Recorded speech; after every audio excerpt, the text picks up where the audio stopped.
Okay, first we need a quick recap. In November of 2020, when Qatar was preparing one of their Airbus A350s for repainting, they noticed extensive surface defects on the carbon composite skin of the A350. They complained to Airbus and they said, "Don't worry, we got this." But apparently Airbus didn't have it, because throughout the following year in 2021, Qatar Airways noticed 13 more A350s with the same defects. Then that number grew to 21 aircraft. Additionally, Finnair, Cathay Pacific, Etihad, Lufthansa, Delta Airlines, and Air France also complained of similar A350 skin defects. You with me so far? Okay. Then Qatar was told by their regulator, their version of the FAA, that the planes needed to be grounded because they posed a safety risk. However, Airbus vehemently disagreed with that, insisting the planes were safe and it was just a little cosmetic damage, nothing a little lipstick couldn't fix.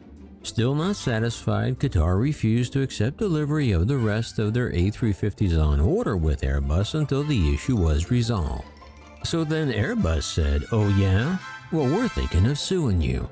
Then Qatar said, "Well, double oh yeah, because we're actually suing you for more than $600 million. Then Airbus said, "Well then triple oh yeah, because we're going to cancel your 50-plane A321 order, and we don't care if we lose $6.5 billion in the process." Yeah, that ought to show them. Okay, so now that we're all caught up, this week the head of a body representing global airlines, the IATA, waded into the high-profile dispute between Airbus and Qatar Airways, saying that Airbus's decision to revoke the massive A321 contract was a new and worrying development. We're going to talk about that next on Maximus.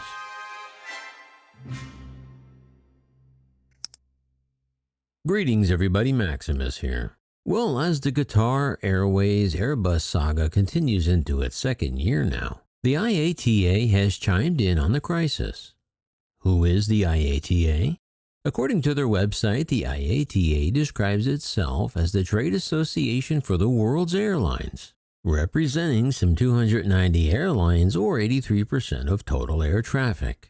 It states that they support many areas of aviation activity and help formulate industry policy on critical aviation issues. Well, this week, the head of the IATA, Willie Walsh. Really, Willie? Not William? Will? Or Bill? Okay. Well, Willie Walsh warned that suppliers should not exploit market strength in an apparent reference to a surprise decision by Airbus to revoke Qatar's 50 A321 jet order, as both sides dig into their very different positions of the ongoing stalemate.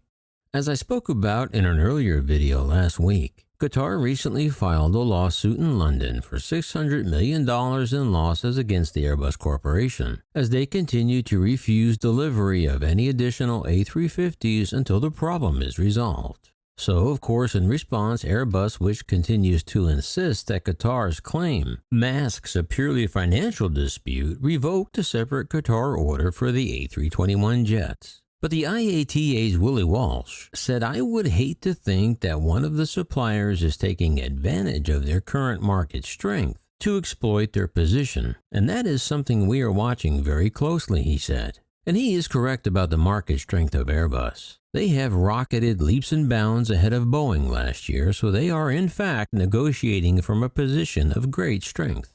However, as Reuters correctly points out, the comments by one of the best-known airline leaders, that would be of course Willie Walsh of the IATA, marked the industry's firmest response to the dispute after several carriers also discovered what they describe as cosmetic A350 surface flaws. But Qatar is still the only country to have grounded part of their fleet.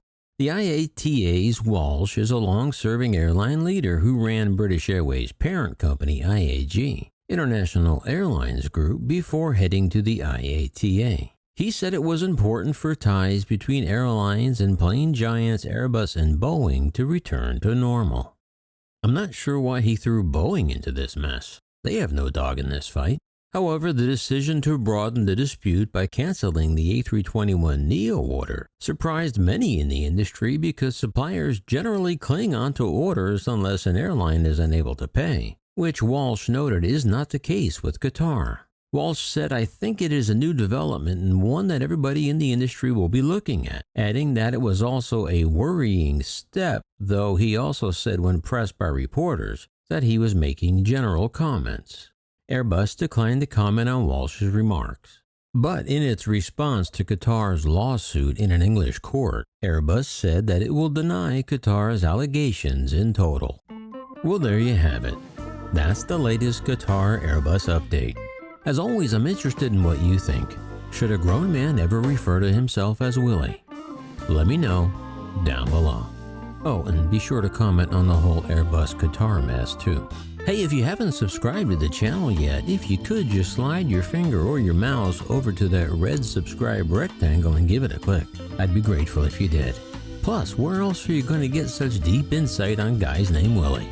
Well, that'll do it for now. As always, on your way out, don't forget to like, share, ring the bell, and yes, subscribe. And remember, leave the rubber on the runway and your troubles on the ground. And I will see you next time in the air. Yeah, this is Maximus.